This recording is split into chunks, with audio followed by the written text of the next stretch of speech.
All right, hi guys, welcome back. We are on video number 3 now for week 10. So this is Chem4, week number 10 and video number 3. We're continuing with alkanes today, except now we're going to talk about alkanes that are in a ring. So cycloalkanes. So the definition of cycloalkanes are alkanes that are contained in a ring of single bonded carbon atoms. All right. First one I've drawn here is cyclopropane. I've drawn it two ways. I've drawn it showing the carbons with the H2s coming off of it, and I've also shown it in a very abbreviated way where the intersection represents a CH2 group. So you'll have to know how to recognize and draw both different ways. Okay? And the next one after cyclopropane is cyclobutane. This is a 4-carbon ring. And the fifth one, 5-carbon ring, is cyclopentane. Kind of like the pentagon, right, is a 5-sided building. 5-sided ring is cyclopentane. Each intersection is a CH2 group, and it's understood that every junction in those Cylcoalkanes structures, Cylcoalkanes structure is just a really abbreviated structure where you see me drawing a square, triangle, pentagon, hexagon. Each junction, each intersection is a CH2 group. Last one there is cyclohexane. It is 6 CH2s in a ring. Everybody's single bonded. All right? So look at the far right one, cyclohexane, very common. If I were to put, instead of having all CH2s go around it, maybe on one of the carbons, like up on this one off to the right, I attach a CH3 branch. Well, of course, in that case, we don't have a CH2 junction. We have a CH. So that little that three-way intersection where the arrow is pointing to, that three-way intersection is a CH group, not a CH2 group, because we've got a CH3 in place of one of the H's. All right, example. Name the following. A. I've got a 6-membered ring with a CH3 off of it. Well, the parent is obviously just plain old cyclohexane, and I have a methyl group off of cyclohexane, so this is called methyl cyclohexane. There's no reason for me to call it 1-methyl cyclohexane because I know that the CH3 is off of carbon 1. It's just arbitrary. B, I've got a 6-membered ring, cyclohexane, with a methyl on the left and an ethyl on the right. I number it 1 and 3 for the branches. I give the E ethyl preference, so that's why he's carbon 1, and the methyl M is carbon 3. So ABC order, 1 ethyl, 3 methyl cyclohexane. Notice where I put the dashes, and notice that the cyclohexane is one word right after the methyl. 1-ethyl-3-methyl cyclohexane. Okay, next example. Give the name of each. So now I'm going to draw structures, and we have to come up with the names, just like I did in the previous example. So this is a 5-membered ring, and I see an ethyl group up there on the right off of carbon 1 and an isopropyl group off of carbon 3. All right, so this is 1 ethyl, 3 isopropyl. Those are my two branches. And then I've got the cyclopentane, which is my parent. So it's 1 ethyl, 3 isopropyl, cyclopentane. All right, E comes before I, ABC order. All right, B, I've got a CH3 group off of the far left, and I've got a CH3 group on the far right. So we call these 1,4. This is 1,4-dimethyl cyclohexane. Okay, 1,4-dimethyl cyclohexane, all one word. All right, next example. Here I'm going to give the names now, and we have to draw structures given the names. So A, 1,1-diethyl cyclohexane. All right, so I see the parent name is cyclohexane. Let's draw a cyclohexane. We pick a carbon 1, and we put 2 ethyl groups off of it. When we're done, we put a box around it. Okay? All right.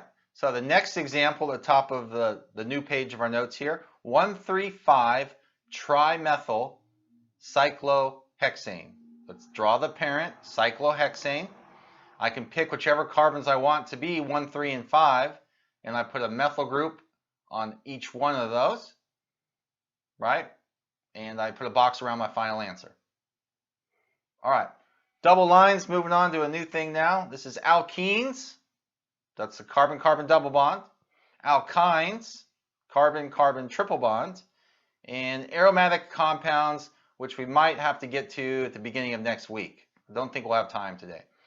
But just as a rehash, alkanes, which we've already covered, those are saturated hydrocarbons. Okay? These are carbon-carbon single bonds. That's what alkanes were that we just did in the last video, and then tiny bit here in the beginning of this video with the cycloalkanes. These are saturated hydrocarbons. What does that mean? Saturated. So I use my hands to say saturated, which means you got the maximum number of hydrogens around each carbon. So if I draw this example right here, right? This is propane. All single bonds. It's an alkane, propane. Each carbon is saturated with a maximum number of hydrogens around it. All right? Now, when we start to introduce double bonds and triple bonds, the alkenes and alkynes respectively, we are no longer saturated. These guys are said to be unsaturated. Okay? When I have alkanes with the single bonds, that's when I can get all the hydrogens stuffed in there. So alkenes and alkynes contain CC double bonds and CC triple bonds respectively. So these guys are unsaturated. All right? That will be very important when we talk about the biochemistry part of the course, when we talk about unsaturated fatty acids. So do remember this. All right, let's do an example on the next page of alkene and an alkyne and some of their chemistry. So top of the page here it says alkene. We're going to define what an alkene is. It's a hydrocarbon, contains only hydrogen, only carbon. It's a hydrocarbon that contains a CC double bond. So here are some examples. Carbon-carbon double bond with a CH3 on the right. This is actually propene. If you see the 3-carbon chain, CCC, that's 3. 3 is propene. An alkyne would be a hydrocarbon that contains a CC triple bond. So if I draw the corresponding alkyne, it's not propene, but 3 carbons with a triple bond is called propyne. All right? And we'll do some more examples right now. Naming alkenes and alkynes.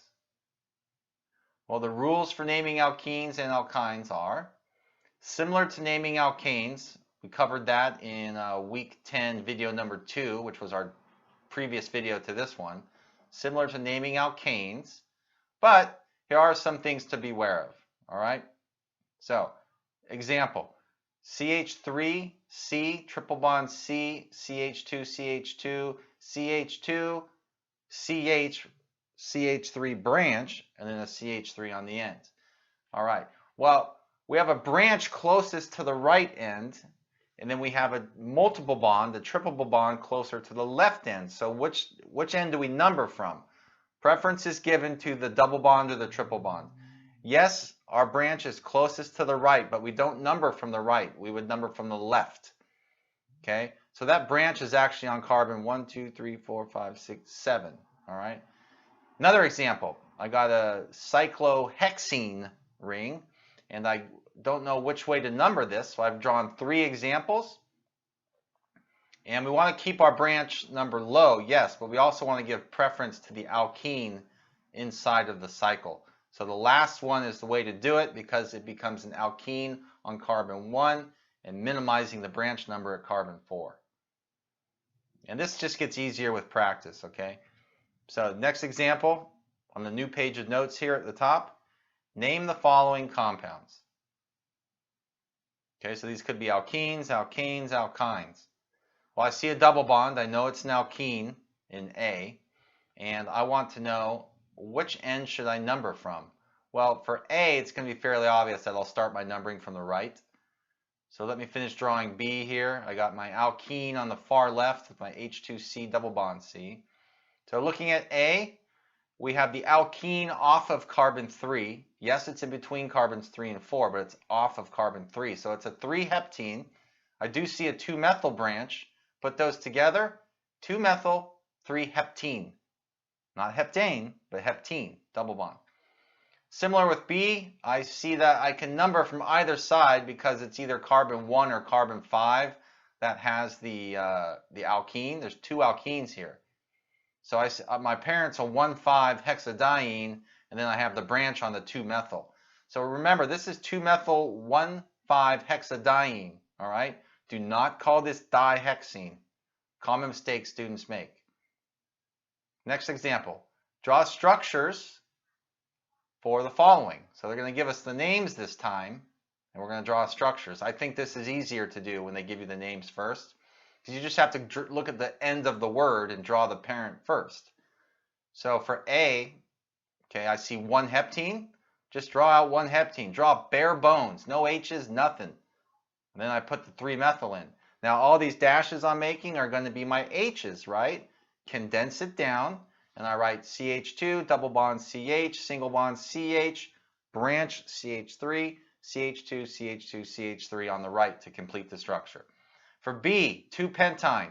So I draw 5 carbons with off of carbon 2 is the triple bond, 4-4 with my dimethyls. If you want, you can put the little dashes for the H's, but you have to clean it up. In your final answer, you'll always see my final answers. I always have my H's included. Okay. Very important that you can do bare bones en route to final structures, but they can't be your final structures. Here's C, 2-methyl 2-hexene. So I need to draw the 2-hexene as my parent. And then for D, I would draw 3-hexene as my parent and then go from there.